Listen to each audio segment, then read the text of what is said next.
BJP अध्यक्ष JP Nadda ने कांग्रेस पर अटैक किया। अभद्रता की सारी सीमाओं को लांघ चुके हैं। बिहार की धरती से यह अपमान हुआ है। क्या कहा जेपी नड्डा ने, वो भी आप सुने।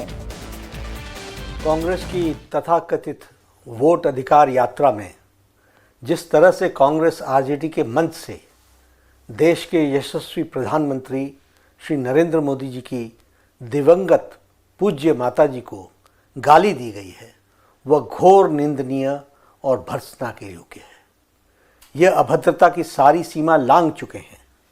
ये दो शहजादे का बिहार की धरती पर बिहार की संस्कृति का तिरस्कार भी इन लोगों ने किया है। कांग्रेस आरजेडी ने ऐसा करके बिहार के सांस्कृतिक विरासत और परंपरा को भी बदनाम किया है। राहुल गांधी और तेजस्वी यादव को अविलंब इस कुकृत्य के लिए अविलंब माफी मांगनी चाहिए। मध्य प्रदेश के मुख्यमंत्री मोहन यादव का कांग्रेस पर अटैक। जी हां, मध्य प्रदेश के मुख्यमंत्री मोहन यादव ने कहा कि यह बिहार की भाषा नहीं हो सकती। मंच से सारी सीमाओं का उल्लंघन किया गया है। मोहन यादव ने कहा कि ना बिहार बर्दाश्त करेगा और ना देश इसे बर्दाश्त करेगा। कांग्रेस की तथाकथित वोट अधिकार यात्रा ने जिस प्रकार से और जिस भाषा में यशस्वी प्रधानमंत्री की दिवंगत माताजी के लिए जो शब्द उपयोग किए हैं, ये मैं मान के चलता हूँ, ये गाली की भाषा इस देश की नहीं हो सकती है, ये बिहार की भाषा भी नहीं हो सकती है। मैं कटु शब्दों में निंदा करता हूँ और खास करके यशस्वी प्रधानमंत्री की माताजी को लेकर के ये जो अभद्र भाषा बोली गई दो शहजादों द्वारा, ये सारी सीमाओं का उल्लंघन है। ऐसे बातों को न तो बिहार बर्दाश्त करेगा न देश बर्दाश्त करेगा।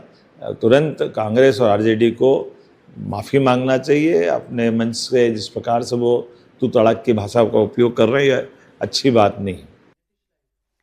इस वक्त मेरे सहयोगी नीतीश चंद्रा लाइव जुड़े हुए हैं। नीतीश, देखिए, बीजेपी के जितने भी प्रदेशों के मुख्यमंत्री हैं, वहां से तो रिएक्शंस हम देख रहे हैं। ये क्या ऐसा तो नहीं अब कांग्रेस पार्टी पर, पूरे इंडिया ब्लॉक अलायंस पर बड़ा भारी पड़ने जा रहा है?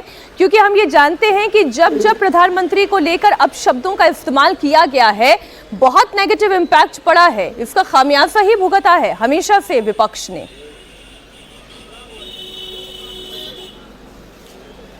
जी हाँ, कई बार ऐसा देखा गया है कि इसका जो नतीजा है वो कांग्रेस पार्टी के लिए बेहतर नहीं रहा है। गुजरात से लेकर पूरे देश के संदर्भ में और कई राज्यों में ये चीज़ें देखने को मिली हैं।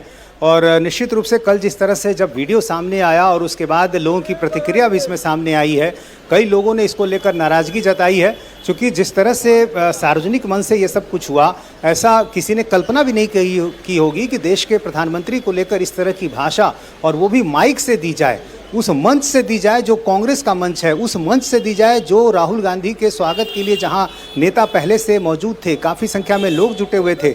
और दरभंगा शहर से जैसे ही वो राहुल गांधी का काफिला मुजफ्फरपुर की तरफ बढ़ रहा था, उस दौरान ये सब कुछ हुआ है।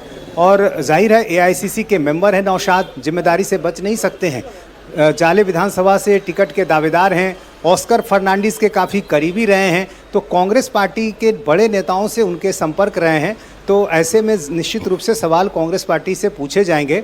और यही कारण है कि जब से ये तस्वीर सामने आई है, आम लोगों के साथ साथ जाहिर है बीजेपी के कार्यकर्ता भी इस बात से काफ़ी आहत हैं। और यही कारण है कि आज एक बड़े प्रदर्शन की तैयारी की गई है बीजेपी कार्यकर्ताओं की तरफ से, और कहीं कोई टकराव ना हो इसको ध्यान में रखते हुए सुरक्षा भी यहाँ बढ़ा दी गई है। हम इस वक्त कांग्रेस दफ्तर में ही मौजूद हैं और कांग्रेस पार्टी की तरफ से भी एक संदेश जारी किया गया अपने कार्यकर्ताओं को कि वो पार्टी दफ्तर में आना शुरू कर दें। और देखिए, लोगों के आने का सिलसिला यहाँ शुरू भी हो गया है। नीतीश, आप रहे हमारे साथ, क्योंकि वाकई में बड़ी हैरानी की बात यह है कि कांग्रेस के किसी भी बड़े नेता ने प्रधानमंत्री की मां को गाली देने वाले के खिलाफ ना तो कार्रवाई करना उचित समझा, इसकी निंदा तक नहीं की। इस पर कांग्रेस के किसी बड़े नेता का कोई बयान तक नहीं आया है। हर मुद्दे पर उछल उछल कर बोलने वाले कांग्रेस मीडिया सेल के इंचार्ज पवन खेड़ा ने तो कह दिया कि ये फिजूल का मुद्दा है। राहुल गांधी बीजेपी की वोट चोरी को उजागर कर रहे हैं, उससे ध्यान भटकाने के लिए ये मुद्दे उठाए जा रहे हैं। ये सब ध्यान भटकाने की बातें हैं। ना हमारी परंपरा है इस तरह की, ना हम कोई ऐसी बात करते हैं। लेकिन बीजेपी को देखिए, क्योंकि सवाल इतने तीखे हैं जवाब दे नहीं पा रहे इसलिए इस तरह के अनर्गल मुद्दों को उठा रहे हैं जो कि हमारे यहां से हो ही नहीं सकता।